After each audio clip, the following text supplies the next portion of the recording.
Hello, you are watching Shalom World News. I'm Rory McLennan coming to you from Glasgow, Scotland. Here are the latest headlines from around the world. Pope Francis concluded his 6-day apostolic visit to Canada and departed for Rome on Friday, July the 29th from the city of Iqaluit, the capital of Nunavut territory. At the airport, he was accorded a befitting send-off by Governor-General Mary Smith and delegates of the indigenous peoples. During the farewell ceremony, 6 Inuit women sang a traditional song to the accompaniment of choreographed moves with drums. After the performance, the cardinals and other prelates who were part of the papal entourage greeted the Governor-General and bid farewell. They were followed by members of the indigenous delegation who greeted Mrs. Smith. The Holy Father was then taken to the aircraft, which he boarded with the help of a hydraulic lift, bringing the curtains down on an eventful penitential pilgrimage to Canada. On the final day of his apostolic visit, Pope Francis once again expressed sorrow and sought forgiveness over the evils perpetrated by not a few Catholics during Canada's cultural assimilation process. The pontiff made this remark while interacting with members of the Inuit community in Iqaluit in the Northern Territory of Nunavut on Friday, July the 29th. In his message to the youth present, he exhorted them to listen to their elders and draw from the richness of their traditions and ultimately embrace the gospel handed down by their ancestors. The event was marked by Inuit throat songs, dances with drums and other traditional songs. Before the interaction with the Inuit, the Holy Father had a brief private meeting with Inuit survivors of residential schools at Nakasuk Elementary School. Before concluding his visit to Canada, Pope Francis exhorted all Canadians to entrust the fruits of his visit to Saint Anne, the Blessed Mother, and Saint Kateri Tekawita. He made this exhortation while meeting a delegation of Indigenous peoples and survivors of the Residential Schools Project at the Archbishop's residence in Quebec on July the 29th. The Pope said the Mother of Our Lady recalls tenderness and protection, while the Blessed Mother points to the path to heaven. He also said that Saint Kateri is an example of exemplary devotion to prayer and work. The Pontiff expressed hope that these 3 holy women can help Canadians progress on the path of reconciliation that upholds the rights of the most vulnerable. He said he came as a pilgrim to meet Indigenous peoples and hear and learn from them. The Pope also expressed hope that his apostolic visit may advance the search for truth to help in healing and reconciliation. After his Holy Mass at the Basilica of Saint Anne de Beaupre in Quebec on July the 28th, Pope Francis made a surprise visit to the Fraternite St Alphonse Centre, a home for the elderly. According to the Holy See Press Office, the Pope was welcomed by 50 people, who included elderly, people living with various addictions and HIV/AIDS, and the director in charge, Father André Morency. The Pope listened to their stories and shared moments of prayer with them. The Holy Father also gifted the elderly an icon of the Blessed Virgin, which is highly venerated in the Holy Land.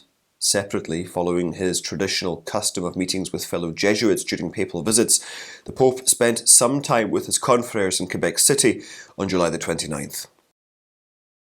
Bishop Mark Hagerman of Saskatoon foresees the Canadian Church to be in a better place to be an agent of reconciliation and healing after the visit of Pope Francis. Speaking to Shalom World, the prelate said that it is in the place of humility that the Church's voice and presence are the strongest, because this is the ultimate place of Christ. He recalled the Pope's first apology in April for all the wrongs done to Indigenous peoples, saying the Pontiff's call for humility is a very important issue for the Church. He said that the Church has to be humbly at the foot of the cross, where Jesus goes to save the world.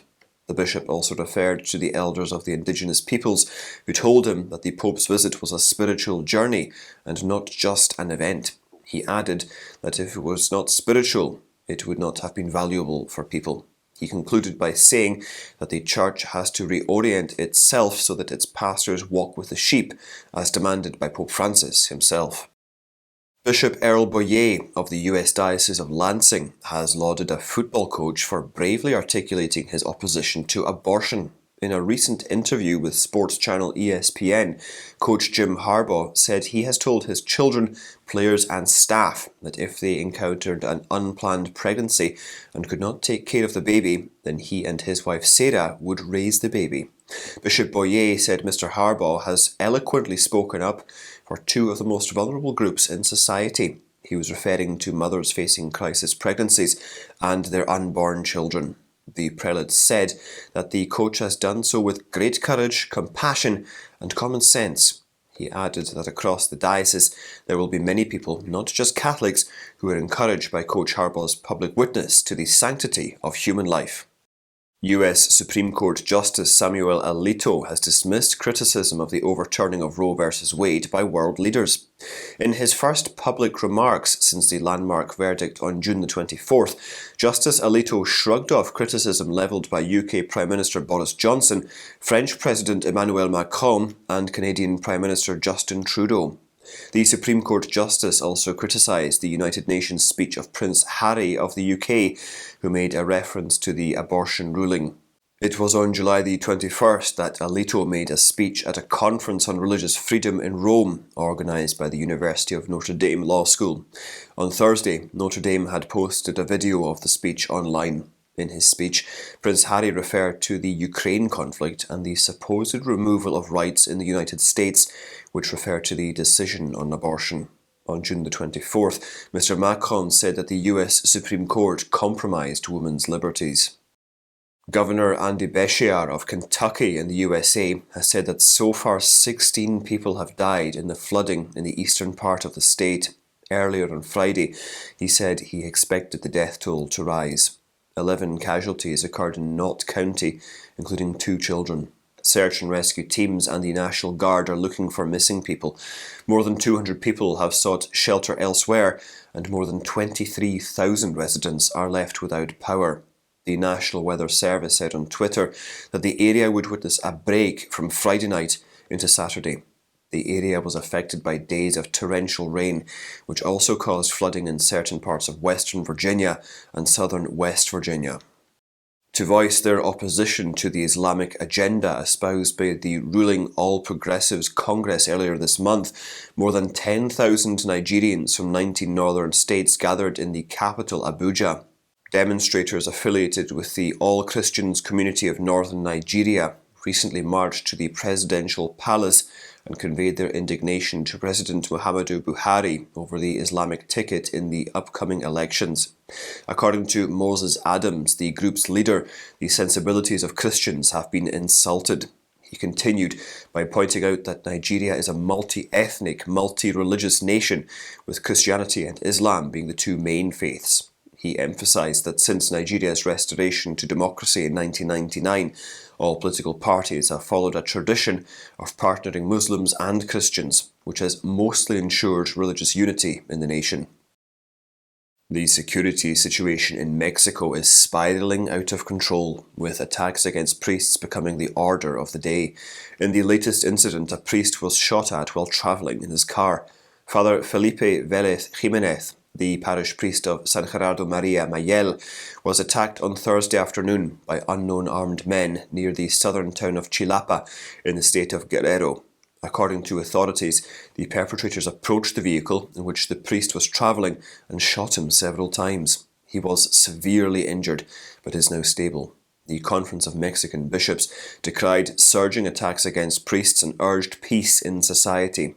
The latest incident occurred a month after the murder of 2 Jesuits in the north of the country, which generated strong criticism from the Catholic Church against the security policy of the López Obrador government.